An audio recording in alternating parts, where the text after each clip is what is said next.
کردار سے بہتر انسان کا کوئی اثاثہ نہیں۔ کوشش کریں کہ آپ ہمیشہ ایک پھول بن کر رہیں تاکہ دوسروں کو آپ کی زندگی سے خوشبو ملتی رہے۔ حضرت امام علیہ السلام نے فرمایا، کشمش انسان کے باطن کو پاک و پاکیزہ کرتی ہے۔ میں اکثر ہار جاتا ہوں کسی کی جیت کی خاطر۔ میرا اپنا طریقہ ہے کسی سے جیت جانے کا۔ کچھ لوگ ہمیشہ لوگ ہی رہتے ہیں، بے انتہا پیار، اعتماد، عزت اور خلوص دینے کے باوجود اپنے نہیں بنتے۔ حضرت عبد الرحمن بن سعد رضی اللہ تعالیٰ بیان کرتے ہیں کہ حضرت عبداللہ بن عمر رضی اللہ تعالیٰ کا پاؤں سن ہو گیا تو ایک آدمی نے ان سے کہا کہ لوگوں میں سے جو آپ کو سب سے زیادہ محبوب ہو اسے یاد کریں، تو انہوں نے یا محمد صلی اللہ علیہ وآلہ وسلم کا نعرہ بلند کیا۔ وزن کم کرنے کے لیے شلجم کو کاٹ کر نمک اور کالی مرچ چھڑک دیں، پھر اس میں لیمن جوس شامل کریں، صبح ناشتے میں استعمال کریں۔ ہاتھی جتنی مصیبت چیونٹی جتنا وظیفہ۔ کسی بھی قسم کی مشکل مسائل و مصیبت سے نجات کے لیے نماز فجر سے پہلے یا صبح 100 بار پڑھ کر دعا کریں۔ کیا آپ چاہتے ہیں کہ آپ کی دعائیں قبول ہو جائیں؟ شیخ بخاری فرماتے ہیں کہ اگر کسی حاجت کے لیے 70 مرتبہ اس ذکر کو پڑھیں تو وہ حاجت ضرور پوری ہوگی انشاءاللہ۔ اللہ عز و جل نے انسان کے لیے زبان ایک اور کان دو کیوں بنائے ہیں؟ تاکہ بولے کم اور سنے زیادہ، ایک چپ 100 سکھ۔ باپ کے احسانات اولاد پر بہت ہوتے ہیں، اولاد زندگی بھر اپنے باپ کا احسان نہیں بھلا سکتی۔ کھجور جلد ہضم ہونے والی غذا ہے، فوری طور پر توانائی بحال کرتی ہے، کمزوری دور کرتی ہے، رنگ نکھارتی ہے، خون بناتی ہے، سر درد کے لیے مفید ہے، بلغم کو خارج کرتی ہے، معدے کے زخموں کے لیے مفید ہے، قبض کا بہترین علاج ہے، پیٹ کے کیڑے ختم کرتی ہے، دل کے امراض کے لیے مفید ہے، نظر تیز کرتی ہے، دانتوں اور مسوڑوں کو مضبوط کرتی ہے، اور سب سے بڑھ کر کھجور کھانا سنت نبوی صلی اللہ علیہ وآلہ وسلم ہے۔ سبحان اللہ۔ ناک کبھی بند نہیں ہوگا۔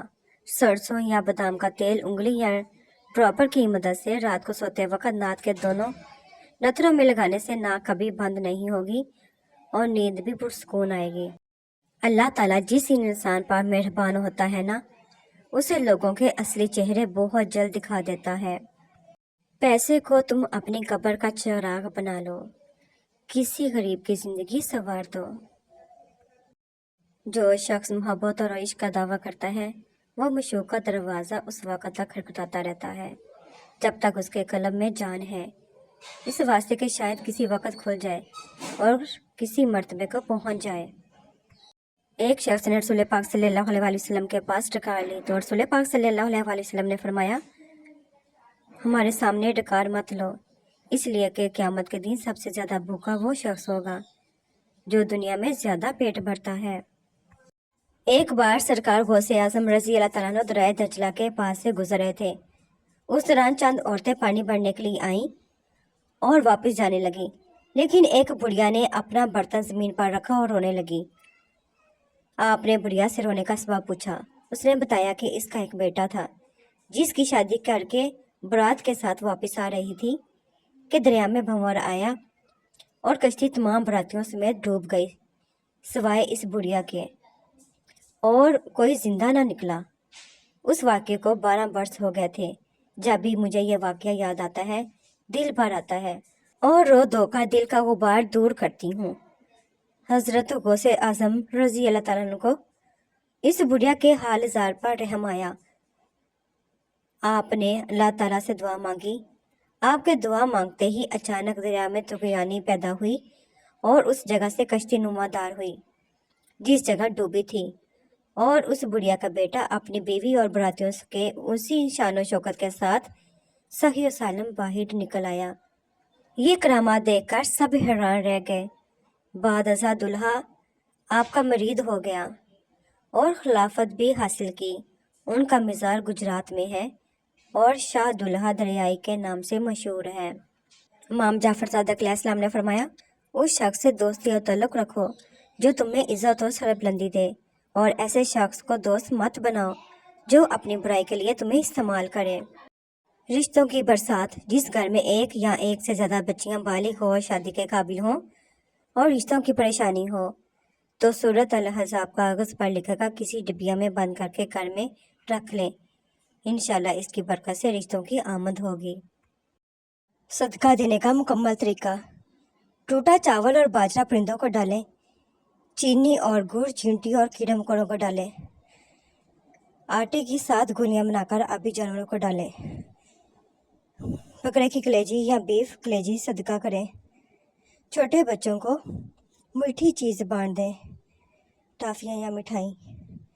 تمام چیزیں سر سے 7 مرتبہ الٹی اور 7 مرتبہ سیدھی گھما دیں۔ صدقہ مصیبتوں، بیماری، پریشانیوں اور غموں کو دور کرتا ہے۔ ہفتے میں ایک بار اپنا صدقہ ضرور نکالیں۔ حضرت ابو ہریرہ رضی اللہ تعالیٰ عنہ سے روایت ہے کہ رسول پاک صلی اللہ علیہ وآلہ وسلم نے فرمایا، مومن کی مثال پودے کی پہلی نکلی ہوئی ہری شاخ جیسی ہے کہ جب بھی ہوا چلتی ہے اسے جھکا دیتی ہے، پھر وہ سیدھا ہو کر مصیبتوں برداشت کرنے میں کامیاب ہو جاتا ہے۔ اور بدکار کی مثال صنوبر کے درخت جیسی ہے کہ سخت ہوتا ہے اور سیدھا کھڑا رہتا ہے، یہاں تک کہ اللہ تعالیٰ جب چاہتا ہے اسے اکھاڑ کر پھینک دیتا ہے۔ مرد عورتوں کو توڑنا اور انہیں رلانا چھوڑ دیں گے جس دن وہ یہ بات سمجھ جائیں گے کہ حضور کرم صلی اللہ علیہ وآلہ وسلم نے فرمایا، عورتوں کے معاملے میں اللہ سے ڈرو